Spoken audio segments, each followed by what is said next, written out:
البيتي فور من اجمل وصفات العيد، وعايزه اقول لكم ان بعد تجارب كتير اكتشفت ان اجمل وصفه للبيتي فور هي الوصفه اللي انا بعملها بقالي سنين.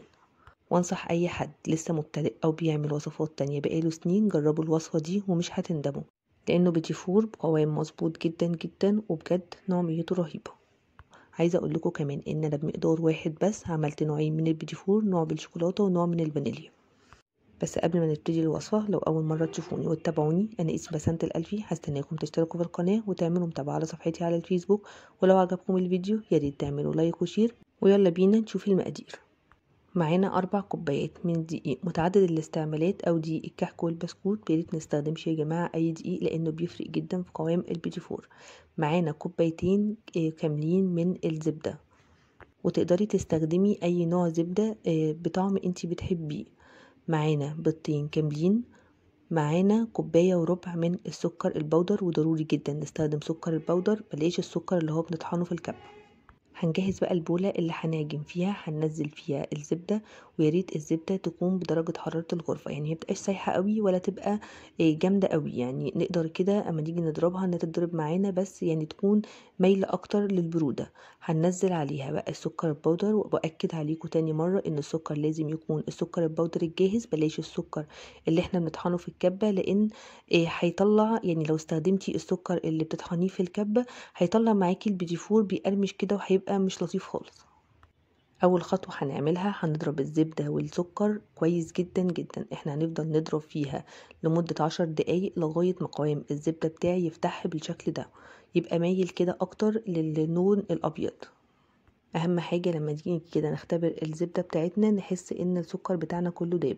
هننزل بقى بالبيض بتاعنا، بس هننزل ببيضه وبعدين ببيضه التانية، بلاش ننزل بالبيض كله، لازم ننزل ببيضه واحده وبعدين اول ما البيضه الاولانيه بتختفي بننزل بالبيضه التانية. هنضيف كمان معلقه كبيره من الفانيليا، ونفضل نضرب كويس جدا بعد ما نضيف البيض لغايه ما الخليط كله يمتزج كويس جدا جدا. خطوة الضرب بنسبة كبيرة جدا أو بوقت طويل مهمة جدا جدا في البيتي فور لغاية ما القوام بتاعنا يبقى كريمي فاتح.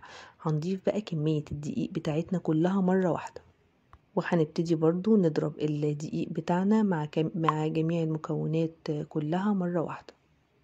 هنضرب الدقيق كويس جدا بالمضرب الكهربائي، او لو عجان، لو متوفر عجان. طبعا العجان في الحاجات دي يا جماعه بيوفر وقت ومجهود جدا جدا، بس لو مش متوفر عندك استخدمي المضرب الكهربائي، بيطلع نفس النتيجه بالظبط.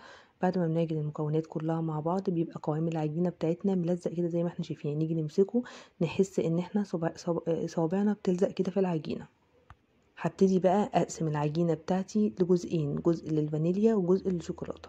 هنضيف بقى على نص العجينه الاولاني معلقتين كبار من الكاكاو، وانا بستخدم في كل المكونات بتاعتي يا جماعه، او في اي حاجه في الحلويات، كاكاو اسباني بجد ليه طعم مختلف جدا عن اي نوع كاكاو تاني. يعني انتي بتشتري الخامات بتاعتك تقولي للعطار عايزه كاكاو خام اسباني غامق.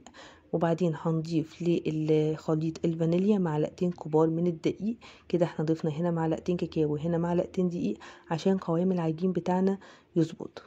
انا هشكل البيتي فور بتاعي بكيس الحلويات، وهستخدم التاب اللي احنا شفناها دي، وهنبتدي بقى ناخد كميه كده من البيفور. يا ريت ان احنا ما نملاش الكيس قوي عشان نقدر نتحكم في الضغطه بتاعه الكيس بتاعتي.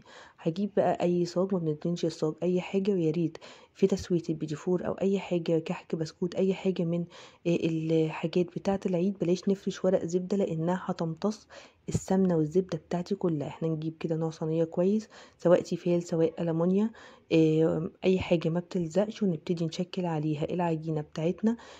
في التسويه هي بتبقى كافيه جدا، يعني مش بتلزق العجينه بتاعتنا، يعني بتبقى كافيه جدا ان احنا نقدر نطلع منها بسهوله بدل نوع الصينيه بتاعتي كويس. ببتدي بقى ان انا اشكل البيتي فور بتاعي بكيس الحلويات. زي ما قلت لكم احنا مش بنملى قوي الكيس، وبتبقى الضغطه كده فوق التاب على طول عشان نقدر نطلع شكل البيتي فور بتاعنا مظبوط، وفي نفس الوقت يطلع كله بحجم واحد. طبعا اللي متوفر عنده مكنه البيتي فور طبعا يعني يستخدمها، بس انا بفضل، انا بحس ان شكل البيتي فور بالتيب دي بيبقى شكله مميز كده، وبيديكي طابع ان انتي مش عامله بيتي فور في البيت، لا بيديكي طابع ان هو جاهز. وقت بقى تسوية البيتي فور انا بحطه لمدة 10 دقايق طبعا مع المتابعة.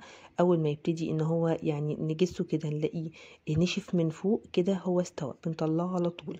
عايزه اقول لكم ملحوظه مهمه جدا جدا قبل ما نحط البيتي فور بتاعنا في الفرن، لو الجو حر يا ريت نحطه شويه في التلاجة يتماسك وبعدين نحطه في الفرن علشان ما يسحش مننا ويفرش.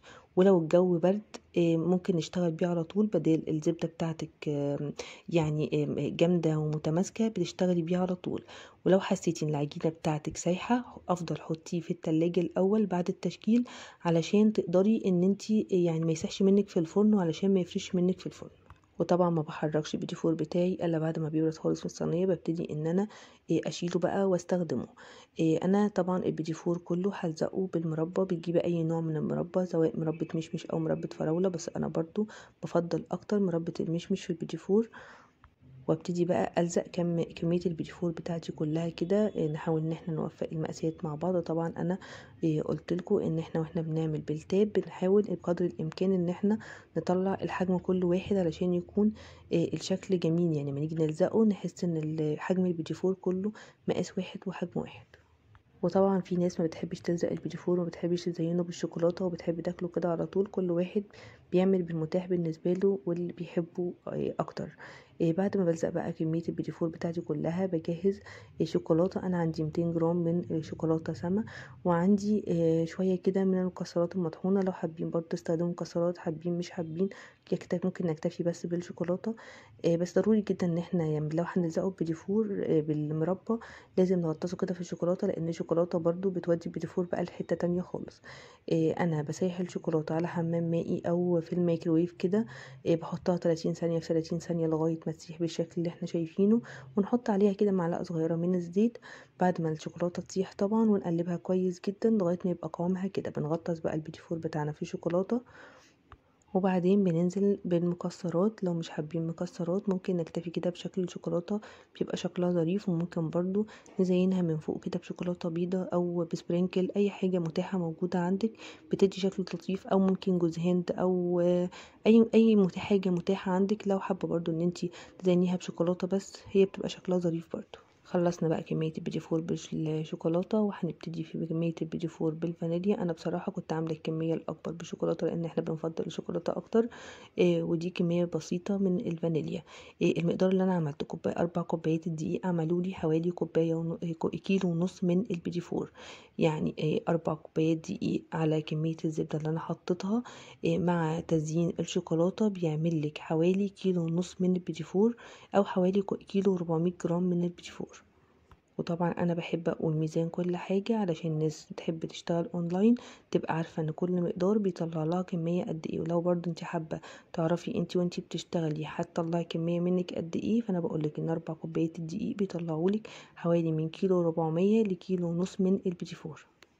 وبكده انا خلصت كميه البيتي فور بتاعتي. لو الجو حر يا ريت نحتفظ بيه في التلاجة، نشيله كده في صينيه او في علبه محكمه ونغطيه كويس جدا مش ما يوصلهوش اي ميه ويطرى مننا.